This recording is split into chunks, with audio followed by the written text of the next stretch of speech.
Author Joel A. Barker once wrote, "Vision without action is merely a dream.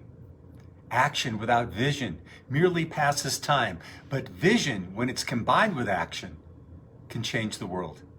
Hi everyone, Chris NATZKE here with Black Belt Leadership Speaking and Coaching with your Mind of a Champion tip of the week. Vision. I believe that each and every one of us has a vision inside of us that wants to express. It may be something that you've known since you were a small child. It may be something that you've come to learn and appreciate in your later years. But so many of us choose not to act on making those visions a reality. You know, why is that? Well, I think there's a lot of reasons. I think many times, though, they're very much rooted in fear. I know in my own life, I had a vision from a very young age that I wanted to be a professional martial arts instructor. And I have to tell you, it's something that lasted for literally decades in my consciousness. And if it wouldn't have been for the support of the people around me that loved me and knew what I was able to do, I probably still wouldn't have taken action on that. But that actually occurred almost 30 years ago that I took the leap of following my vision. And I have to tell you, my life was never the same.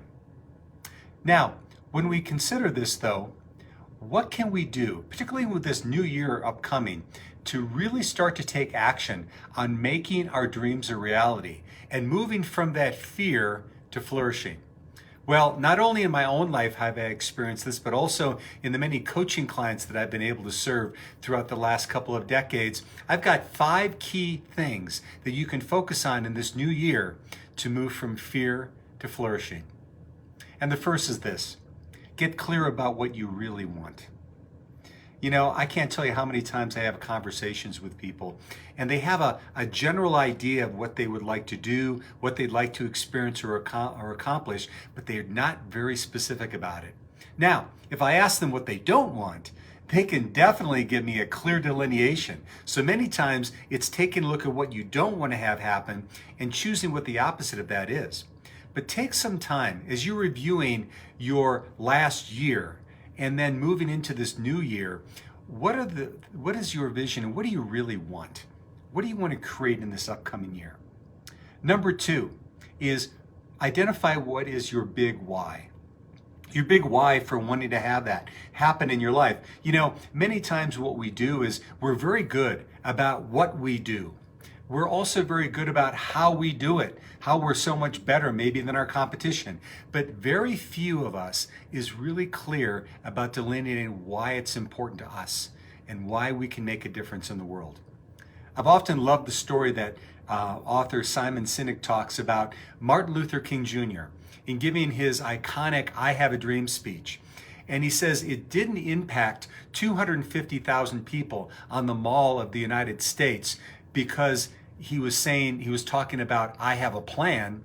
No, he was talking about "I have a dream." I have a dream. And that's what inspired others, and that's what also inspired him. So what is your big why? Because when you're clear on that why, moving through the obstacles that might present themselves becomes so much easier because you're clear about why you're doing it. Number 3 is, what's the impact if you don't take action? Let me say that again. What's the impact if you don't take action this next year?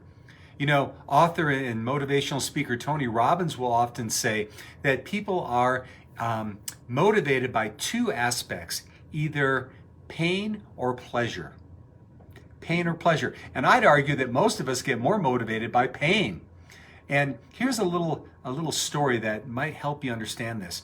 I've read several times that hospice workers, when they're working with people on their deathbeds, the people are expressing them their regrets.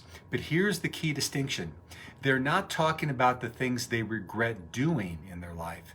They're talking about the regrets that they had for the things that they didn't do, the actions they didn't take, the projects they didn't undertake, the conversations they didn't have, the businesses they didn't pursue. Those are the things they regret the most. So what is that for you in this upcoming year? Number 4 is actually reaching out and asking for help. So many of us, myself included, feel that we need to do it all ourselves. And we don't know where to start, but we also are too proud to ask people for help. There are oodles of people out there who have moved on the path before you, many of them professional coaches like myself, that are there to help you through this process. And when you ask for help, it's not a sign of weakness. It's literally a demonstration of strength. So who can you ask for help? And then finally, who do you need to be to have this come to fruition in the next year? We're very good again about thinking about what we need to do and then what we'll have, but who do you need to be? Do you need to be confident? Do you need to be proactive? Do you need to be trusting?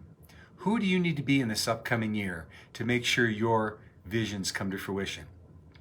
And if you're looking for a way to really get started in this, I have something I'd love to share with you. I've got a new program that I just developed here at the end of 2024 called the Breaking Through to Create Your Best Year Ever program. It takes you through a 4-step process to help you really identify your victories, your disappointments, your lessons learned from the past year, and then getting really clear on what you want to do in this next year, and then helping you put together an incredible plan, particularly focusing on the first 90 days of the year to help springboard you into success. So if you're interested in doing something like that with me, go ahead and click on the link below this video to learn more about this program.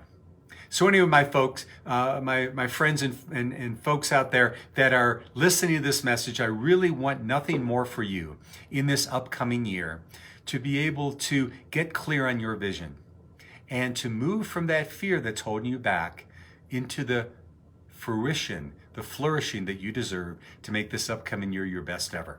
So thanks so much for watching. This has been Chris NATZKE with Black Belt Leadership Speaking and Coaching, and we'll see you next time on The Mind of a Champion Tip of the Week.